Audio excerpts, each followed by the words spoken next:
Holland एक mystery thriller है जिसमें निकोल किडमैन लीड रोल में है और इसमें ऐसे कुछ शॉकिंग ट्विस्ट और टर्न्स हैं जो मेन कैरेक्टर की किस्मत को पूरी तरह बदल देते हैं और आपको ये सवाल उठाने पे मजबूर करता है कि क्या सच है और क्या झूठ। निकोल किडमैन के लिए पिछले कुछ साल काफी सक्सेसफुल रहे हैं और उनकी ये विनिंग स्ट्रीक हॉलैंड के साथ भी कंटिन्यू हो रही है। तो चलिए जल्दी से देख लेते हैं इस फिल्म में क्या हुआ। ऐसे ही दूसरे वीडियोस देखने के लिए और हमसे जुड़े रहने के लिए चैनल को सब्सक्राइब कीजिए और वीडियो को लाइक और शेयर करना ना भूलें।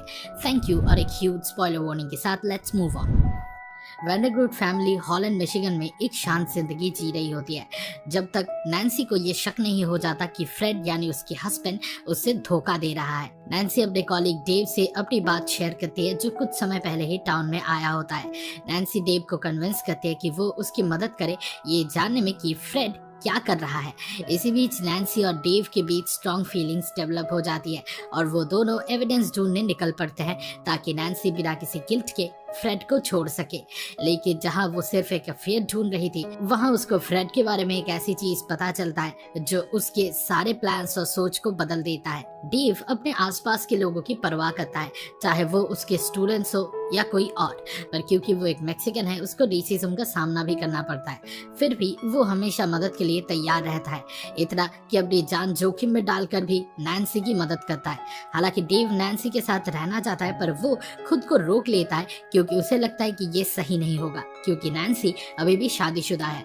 वो अपनी फीलिंग्स को प्रोटेक्ट करना चाहता है, लेकिन जब नैन्सी उसे बताती है कि वो फ्रेड को छोड़ने वाली है तो डेव उसे वो प्रूफ दिलाने का वादा करता है जो उसे फ्रेड की बेवफाई का पक्का सबूत दे सके। फ्रेड वैंडरग्रूट एक ऑप्टोमेट्रिस्ट है और क्योंकि हॉलैंड एक छोटा सा शहर है तो सभी लोग उसे जानते हैं। फ्रेड अक्सर काम के लिए टाउन के बाहर जाता रहता है, लेकिन नैन्सी को कभी इस बात पर शक नहीं होता था। लेकिन जब उसको कुछ ऐसे सबूत मिलते हैं जो फ्रेड के बात से बिल्कुल मैच नहीं करती तो नैन्सी उस पर डाउट करना शुरू कर देती है। नैन्सी को लगता है कि फ्रेड उसे धोखा दे रहा है पर उसके पास कोई पक्का सबूत नहीं होता। नैन्सी एक रात चुपके से फ्रेड के ऑफिस में घुस जाती है डेव की मदद से, लेकिन गलती से वहां अपनी ज्वेलरी गिरा देती है। जब फ्रेड इस बारे में बात करता है तो वो कहता है कि उन्हें एक रीसेट बटन दबा के नए सिरे से शुरू करना चाहिए। लेकिन नैन्सी अब डेव के साथ प्यार कर बैठी थी और वो फ्रेड को छोड़ना चाहती थी, पर वो चाहती है कि उसके पास एक सॉलिड रीजन हो ताकि वो बिना किसी गिल्ट के अलग हो सके। अभी तक उसके पास सिर्फ एक पोलारॉइड फिल्म का बॉक्स और एक रसीद ही क्लूज के तौर पर है। जब फ्रेड एक बार फिर टाउन के बाहर जाता है तो नैन्सी और डेव उसका पीछा करने का प्लान बनाते हैं। नैन्सी होटल रूम में घुस जाती है जबकि डेव होटल के बाहर से फ्रेड पर नजर रखता है। होटल रूम के अंदर नैन्सी को अंडरवेयर, हैंडकफ्स और डॉग ट्रीट्स मिलते हैं, लेकिन ये अभी भी कोई पुख्ता सबूत नहीं है जो कि ये प्रूव कर सके कि फ्रेड उस पर चीट कर रहा है। पर नैन्सी को जल्दी से वापस घर जाना पड़ता है ताकि वो हैरी को पिक कर सके। इतना होने के बाद भी डेव वहाँ रुकता है ताकि फ्रेड को फॉलो कर सके। दूसरी तरफ नैन्सी टाउन की लाइब्रेरी जाती है और कुछ डिटेल्स ढूंढने लगती है जो उसको फ्रेड के टाउन मॉडल में मिलती है। नैन्सी को मालूम पड़ता है कि मिशिगन के आसपास के इलाके से कई औरतें गायब हो चुकी है और बाद में उनकी लाश भी मिली है, जबकि डेव देखता है कि फ्रेड एक जवान लड़की से मिल रहा है। जब डेव उसके घर में घुसकर देखता है तो उसे दिखाई देता है कि वो लड़की के कुत्ते वही ट्रीट्स खा रहे हैं जो फ्रेड के रूम में उन्हें मिले थे। तभी एक दूसरे कमरे में फ्रेड उस लड़की का कत्ल कर रहा होता है। डेव और फ्रेड के बीच लड़ाई होती है जिसमें फ्रेड अपनी ही छुरी से घायल हो जाता है और झील में गिर जाता है। डेव वापस हॉलैंड आकर नैन्सी को बताता है कि अब वो और हैरी एकदम सुरक्षित है, पर एक और सरप्राइज उनका इंतजार कर रहा है। जब फ्रेड और डेव की टकरार होती है तो डेव को यकीन होता है कि फ्रेड मर चुका है, पर फिर भी उसके मन में डर बना रहता है। डेव को बुरे सपने आने लगते हैं जिसमें वो देखता है कि फ्रेड झील से उठकर सामने आ रहा है और जिस लड़की को उसने मारा था उसके कुत्ते डेव का खून चाट रहे हैं। नैन्सी और हैरी को सेफ रखने के लिए डेव अपनी गन लेकर ट्यूलिप फेस्टिवल में जाता है जहाँ वो भीड़ के बीच वापस से फ्रेड को देख लेता है। जब नैन्सी हैरी को ट्यूलिप फेस्टिवल के लिए बुलाने जाती है तो वो देखती है कि हैरी बाहर फ्रेड के साथ खड़ा है जो अब भी जिंदा है। हॉलैंड के ट्यूलिप टाइम फेस्टिवल के दौरान नैन्सी के दोस्तों ने उससे कहा कि उन्होंने फ्रेड को कुछ देर पहले देखा था और डेव भी भीड़ में से उसको देख लेता है। नैन्सी घबराकर हैरी को एक पास के मोटेल ले जाती है और डेव भी उनके पीछे पीछे आ जाता है। डेव पैनिक में नैन्सी से कहता है कि उन्हें पुलिस को इन्फॉर्म करना चाहिए, पर नैन्सी उसे रोक लेती है और हाथापाई में उसके सर पर चोट लग जाता है। जब नैन्सी हैरी को मदद के लिए बुलाती है तो वो बाहर जाकर देखती है कि फ्रेड अब भी जिंदा है और हैरी के साथ खड़ा है। फ्रेड फिर से नैन्सी को गैसलाइट करने की कोशिश करता है और कहता है कि उन्हें फिर से एक बार सब कुछ रीसेट करना चाहिए, लेकिन इस बार नैन्सी तय कर चुकी थी कि वो अपने और हैरी के लिए लड़ लेगी। नैन्सी फ्रेड को अपना कार रोकने के लिए कहती है और हैरी से भागने को बोलती है। फिर वो अपनी सेफ्टी के लिए डेव का गन उठाती है और फ्रेड पर गोली चला देती है, लेकिन गोली सिर्फ उसके गाल और कान को चीर कर निकल जाता है। जब हैरी अपनी माँ को डिफेंड करने आता है तो फ्रेड उसे जोर से धक्का दे देता है। नैन्सी फिर एक क्लॉक को उठाती है और उसे फ्रेड को मार मार कर खत्म कर देती है। फ्रेड कभी भी अपने क्राइम्स की सजा नहीं पाता, पर नैन्सी उसे हमेशा के लिए रोक देती है ताकि कोई और औरत उसका शिकार ना बने। जब नैन्सी फ्रेड को मारने के बाद मोटेल के रूम में वापस आती है तो डेव वहां से गायब हो जाता है। हॉलैंड के फाइनल वॉइस ओवर में कभी डेव और नैन्सी की फ्यूचर की बात नहीं होती, सिर्फ नैन्सी और डेव के डायलॉग्स ऑल्टरनेट होते रहते हैं।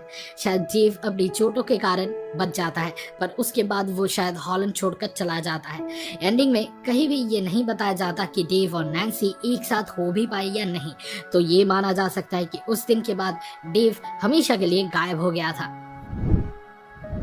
हॉलैंड की शुरुआत से ही फ्रेड के टाउन मॉडल पर काफी फोकस दिया जाता है। असल में इस मॉडल के पीछे एक बहुत ही डरावना राज छुपा था और ये हॉलैंड का एग्जैक्ट रेप्लिका भी नहीं था। पहला क्लू हमें तब मिलता है जब नैन्सी घर के मॉडल में एक साइन देखती है जो उसने फ्रेड के पोलरॉइड्स में भी देखी थी। जल्दी से रिसर्च करने पर उसे लेसी एन का नाम मिलता है, जिसके बारे में पता चलता है कि उसका 3 साल पहले मर्डर हो गया था। नैन्सी और खोज करती रहती है और देखती है कि पिछले कुछ सालों में हॉलैंड के आसपास काफी औरतें मारी गई थी। फिर उसका ध्यान फ्रेड के टाउन मॉडल की तरफ जाता है जिसमें उसे वही घर और गलियां मिलती है जो मर्डर्ड औरतों से जुड़ी होती है। इसका मतलब ये है कि टाउन मॉडल असल में फ्रेड का अपना पर्सनल रिकॉर्ड जैसा था जो उसने अब तक किए गए सभी मर्डर्स के लिए बनाया था। उसके लिए टाउन की सभी औरतें सिर्फ एक खिलौने जैसी थी जिससे वो जब चाहे खेल सकता था और जब चाहे उनकी जिंदगी तबाह भी कर सकता था। पूरा मिशिगन एक तरह से देखा जाए तो फ्रेड का प्लेग्राउंड था। उसके घर में एक मिनिएचर डायरामा था जिसमें उसने उन सब औरतों के घर मार्क किए थे जिनको उसने मारा था।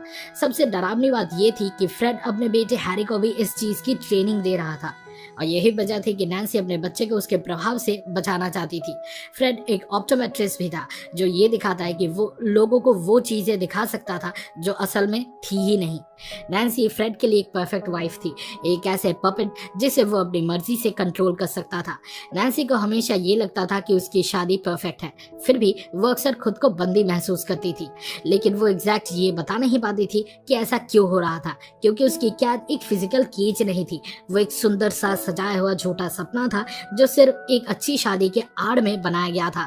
फ्रेड के लिए नैन्सी एक ट्रॉफी वाइफ थी जिसे वो कभी भी कंट्रोल कर सकता था और अगर कभी नैन्सी उसकी मर्जी के खिलाफ जाती थी तो फ्रेड सिर्फ एक रीसेट बटन दबाकर सब वापस से शुरू कर सकता था। फिल्म की शुरुआत में एक हैलुसिनेशन के दौरान नैन्सी अपने बेटे हैरी को एक डच कॉस्ट्यूम पहने हुए देखती है, वही कॉस्ट्यूम जो वो ट्यूलिप टाइम परेड के दौरान एन में पहनता है। इसके अलावा हैरी अपनी एक्चुअल उम्र से थोड़ा बड़ा भी लगता है, जो ये दिखाता है कि शायद नैन्सी इन यादों को पहले भी जी चुकी है और वो एक साइकिल में अटक गई है जिसमें हर ट्यूलिप टाइम फेस्टिवल एक नए चैप्टर का शुरुआत है। फिल्म में बार बार विंडमिल्स का जिक्र भी इस बात को दिखाता है कि कैरेक्टर्स एक साइकिल में फंसे हुए हैं जो हर बार ट्यूलिप टाइम से शुरू होता है, लेकिन हर बार उसका अंजाम अलग होता है। एक और पॉसिबिलिटी ये भी है कि शायद फ्रेड सच में एक सीरियल किलर नहीं था, बल्कि ये सब नैन्सी के दिमाग में चल रहा था। हो सकता है कि वो सिर्फ एक बहाना ढूंढ रही थी ताकि वो अपनी शादी को छोड़ने का कोई स्ट्रॉन्ग रीजन बना सके, और हो सकता है डेव भी असल में वहाँ उसके साथ कभी था ही नहीं, बल्कि नैन्सी की सोच का एक फ्रैगमेंट था जो उसने अपने आप को महफूज फील कराने के लिए बनाया हो। ये एक्सप्लेन करता है कि फिल्म के एंड में जब नैन्सी फ्रेड को मार देती है तो डेव भी बिना किसी एक्सप्लेनेशन के गायब कैसे हो जाता है।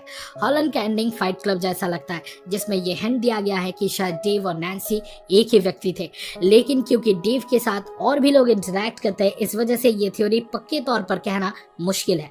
शायद डेव नाम का एक आदमी सच में था पर वो नैन्सी का दोस्त नहीं था। लेकिन एक चीज तो पक्की है, फ्रेड को मारकर नैन्सी को एक नया रास्ता मिला, पर उसे ये अब भी नहीं पता कि वो सच में फ्री है या सिर्फ एक और बड़े पिंजरे में फंस गई है।